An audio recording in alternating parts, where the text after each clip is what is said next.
গণমাধ্যমের দাবি, বাংলাদেশে ভারতীয় কূটনীতিক ও তাদের পরিবারের নিরাপত্তা নিয়ে সাম্প্রতিক সময়ে উদ্বেগ উল্লেখযোগ্যভাবে বেড়েছে।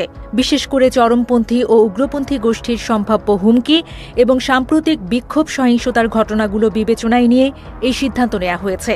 সংশ্লিষ্ট এক ব্যক্তি বলেন, এটি একটি সতর্কতামূলক ব্যবস্থা যাতে কোনো অনাকাঙ্ক্ষিত পরিস্থিতিতে কূটনীতিকদের পরিবার নিরাপত্তা ঝুঁকিতে না পড়ে। নন ফ্যামিলি পোস্টিং সাধারণত সেই সব দেশে কার্যকর করা হয় যেখানে নিরাপত্তা পরিস্থিতি অস্থিতিশীল বা বিশেষ ঝুঁকিপূর্ণ বলে বিবেচিত হয়। এই ধরনের পোস্টিংয়ে একজন কূটনীতিককে পরিবার ছাড়া একা দায়িত্ব পালন করতে হয় এবং তার স্ত্রী, সন্তান বা পরিবারের অন্য সদস্যদের সংশ্লিষ্ট দেশে থাকার অনুমতি দেয়া হয় না। ভারতীয় কূটনৈতিক ব্যবস্থায় এটি সবচেয়ে কঠোর নিরাপত্তামূলক ব্যবস্থাগুলোর একটি হিসেবে পরিচিত। হিন্দুস্তান টাইমসের প্রতিবেদনে আরও বলা হয়েছে, ভারতীয় কূটনীতিকদের পরিবার কবে নাগাদ আবার বাংলাদেশে ফিরতে পারবে সে বিষয়ে এখনও কোনো স্পষ্ট সময়সীমা নির্ধারণ করা হয়নি। একই সঙ্গে নিরাপত্তাজনিত কারণ দেখিয়ে বাংলাদেশে বর্তমানে কতজন ভারতীয় কূটনীতিক কর্মরত রয়েছেন সে সম্পর্কেও বিস্তারিত তথ্য প্রকাশ করতে রাজি হননি সংশ্লিষ্ট কর্মকর্তারা। প্রসঙ্গত, পাকিস্তানের সঙ্গে ভারতের কূটনৈতিক সম্পর্ক দীর্ঘদিন ধরেই টানাপোড়েনের মধ্যে রয়েছে এবং বর্তমানে তা ইতিহাসের সর্বনিম্ন পর্যায়ে অবস্থান করছে। পাকিস্তানের ভারতীয় কূটনীতিকদের জন্য নো চিলড্রেন পোস্টিং চালু রয়েছে, যেখানে তাদের সন্তানদের সেখানে থাকার অনুমতি নেই, যদিও স্বামী বা স্ত্রীর সঙ্গে থাকতে পারবেন।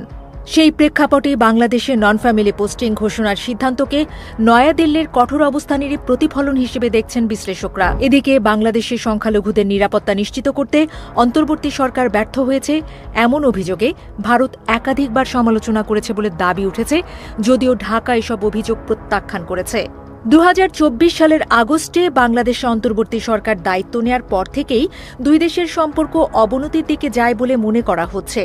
সাম্প্রতিক সপ্তাহগুলোতে বিক্ষোভ ও উত্তেজনার ঘটনার পর নয়াদিল্লি ও ঢাকায় উভয় দেশই নিজ নিজ কূটনৈতিক মিশনের নিরাপত্তা জোরদার করেছে। ভারতীয় সংবাদ মাধ্যম হিন্দুস্তান টাইমসের এক প্রতিবেদনে এই তথ্য জানানো হয়েছে। তবে সিদ্ধান্তটি কার্যকর হলেও বাংলাদেশে ভারতের কূটনৈতিক কার্যক্রম বন্ধ হচ্ছে না, বরং ঢাকা হাইকমিশন সহ দেশের 5টি কূটনৈতিক মিশন পূর্ণ শক্তিতে তাদের কাজ চালিয়ে যাবে বলে প্রতিবেদনে উল্লেখ করা হয়েছে।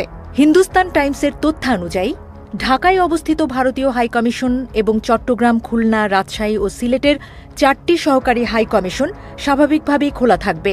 কূটনৈতিক কার্যক্রমে কোনো ধরনের কাটছাঁট বা স্থগিতাদেশ আরোপ করা হয়নি। তবে নিরাপত্তার স্বার্থে হাইকমিশনের কর্মকর্তা এবং সহকারী হাইকমিশনগুলোতে কর্মরত কূটনীতিকদের পরিবারকে আপাতত ভারতে ফিরে যাওয়ার পরামর্শ দেয়া হয়েছে। শেখ হাসিনা পালানোর পর থেকেই ঢাকা মানেই ভারতের কাছে উদ্বেগ আর উৎকণ্ঠা। হাসিনা বিদায়ের পর যেন এই তল্লাটের সবকিছুই শেষ হয়ে গেছে। এবার নিরাপত্তাজনিত উদ্বেগের প্রেক্ষাপটে বাংলাদেশকে নিজেদের কূটনৈতিকদের জন্য নন ফ্যামিলি পোস্টিং হিসেবে গণ্য করার সিদ্ধান্ত নিয়েছে ভারত। এর ফলে বাংলাদেশে কর্মরত ভারতীয় কূটনীতিকরা দায়িত্ব পালন করবেন একা। তাদের সঙ্গে পরিবারের সদস্যরা সেখানে অবস্থান করতে পারবেন না। তবে কূটনৈতিক যোগাযোগ পুরোপুরি বন্ধ হয়নি। গত 31শে ডিসেম্বর সাবেক প্রধানমন্ত্রী বেগম খালেদা জিয়ার প্রতি শেষ শ্রদ্ধা জানাতে বাংলাদেশ সফর করেন ভারতের পররাষ্ট্রমন্ত্রী এস জয়শঙ্কর। সে সময় তিনি তারেক রহমানের সঙ্গে সাক্ষাৎ করে ভারত সরকারের শোকবার্তা পৌঁছে দেন।